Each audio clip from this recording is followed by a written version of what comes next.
got a small leak right here. Looks like a large cut from the outside, but it's actually a pretty slow leak. Being in the sidewall, that makes this a good candidate to get an inner tube. This is a tubeless tire, but I've bought an inner tube. We're going to put that in here to keep this tire up. Since we won't be needing this valve anymore, we're going to go ahead and start by cutting it off.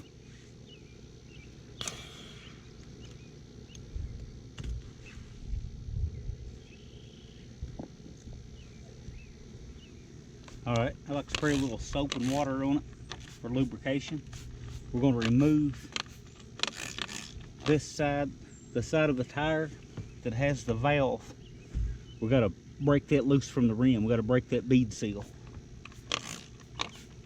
This is probably the most difficult part of the process.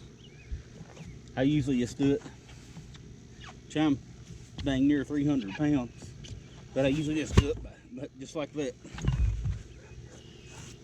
Put my feet up on it, and of course I'm next to the mower here. I've got something to hang on to, and just drop all my weight. Now, if you don't have that kind of body weight like I do, you can put a jack on here and slide this under something like a vehicle or whatever. If you've got a little bottle jack, and you can jack that up against the car or whatever you're using until you push that bead loose from the wheel. Now, I don't have the exact tire tools that would make this job a lot easier, but I'm betting, since you have probably found this video through a search, you probably don't either, or otherwise you would know what this is about and you wouldn't be looking this video up.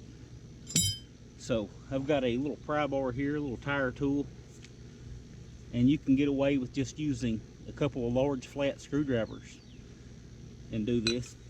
This is a small tire tool that's meant for motorcycles and even bicycles and things. We may use it too, but just want to get a bite. Got to think in small bites on this. Get a bite of that tire.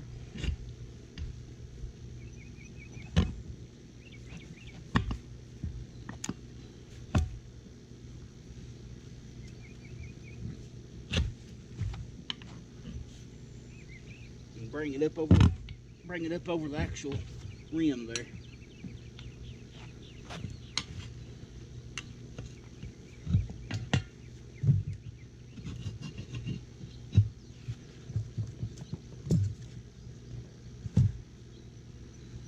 So now we'll need to break, should have already done this, but now we need to break the back side loose.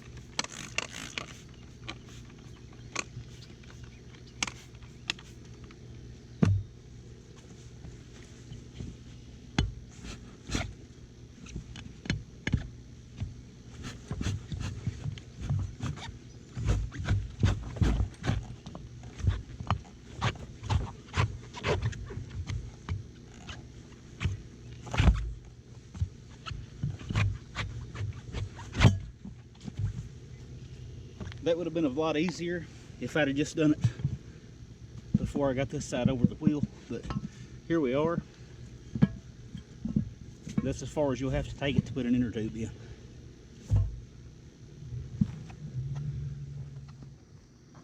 This is the new tube I selected.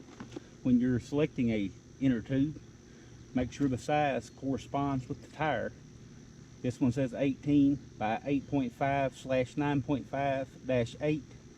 This is an 18 by 9.5-8 tire, which just means it's on an 8-inch wheel.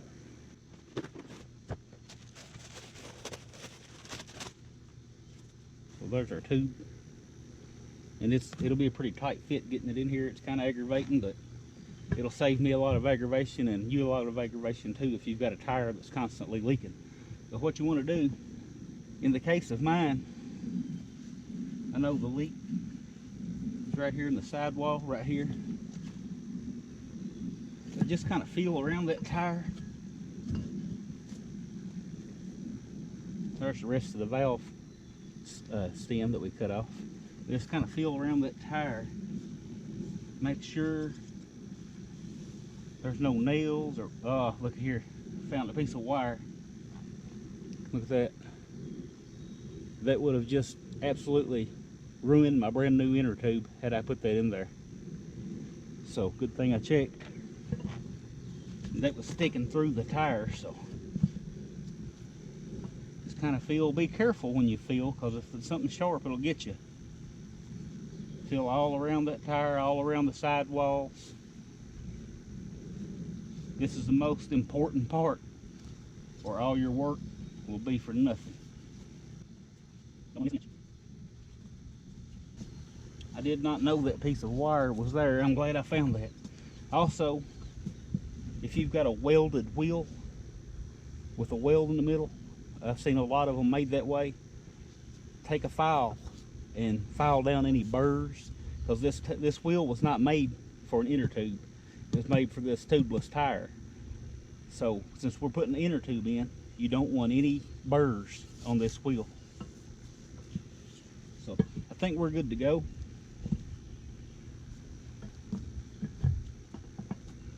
So here comes the fun part.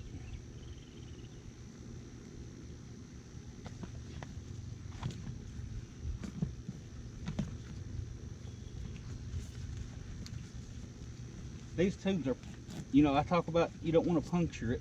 They're actually pretty tough. You don't have to be gentle with it.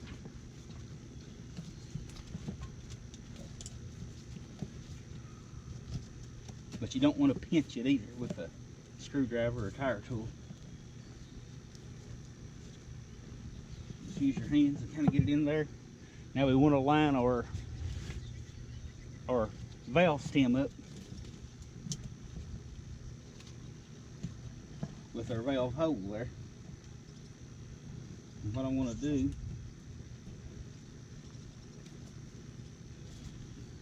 so I've got that lined up. What I want to do, just to keep that there, I'm going to put a pair of vice grips, just a small pair of vice grips on it. I'm not looking for a death grip here. I don't want to mess my new valve up. I just want to hold it so that it stays in place while I wrestle this tire back on the wheel.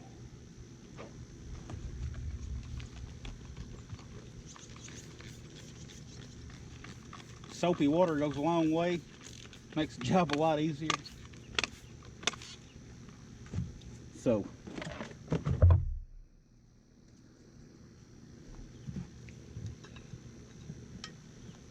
we can start by pushing one side as far as we can physically.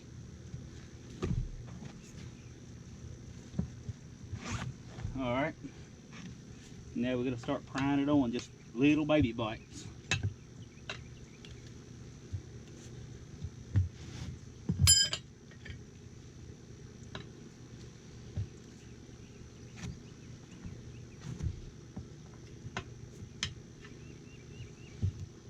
Actually, helps if you got a friend to help you out.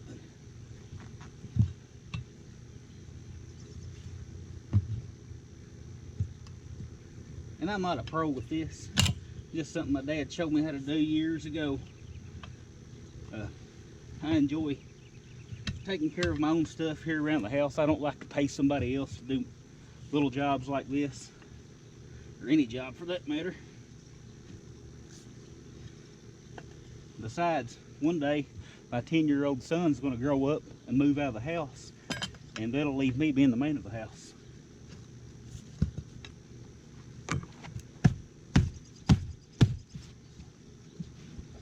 So we've got our tube in.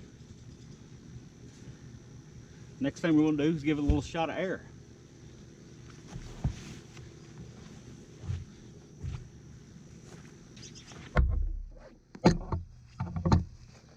Still got my vice grips on here holding my valve stem. In goes there.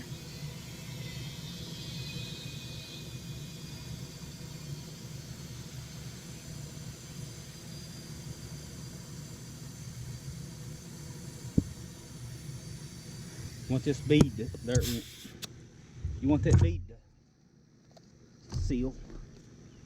Even though the tire itself is no longer holding air, that's actually the inner tube's job now. you still want a good bead seal there. I've got grass in this side, but it's still pretty good seal. Now these get max inflation 24 psi. We'll make sure I've got about 20 or so in it.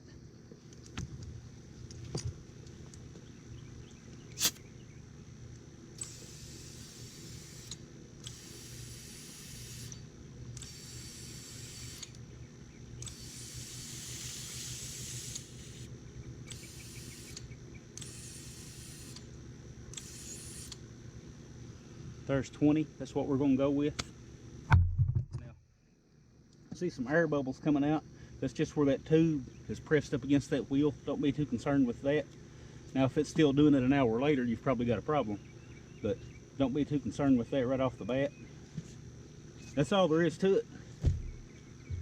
And get this wheel back on here so I can finish mowing.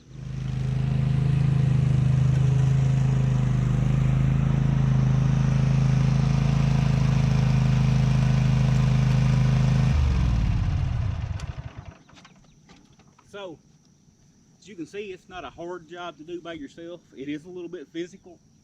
You have to be a person that's, you know, not afraid to use your back a little bit and muscle that tire on there. Not be afraid to get your hands dirty, but just little simple jobs like that can save you a lot of money. That tire was a perfect candidate for a inner tube. The cut where it was leaking, the main one, we found another one when I was putting it in. The main one was on the sidewall, which couldn't be plugged, and slime is probably not going to hold it. And I don't like putting slime in those anyway. The inner tube's about 10 bucks. The new tire was 30, but that tire has got like new tread on it. So I went ahead and took the new inner tube route.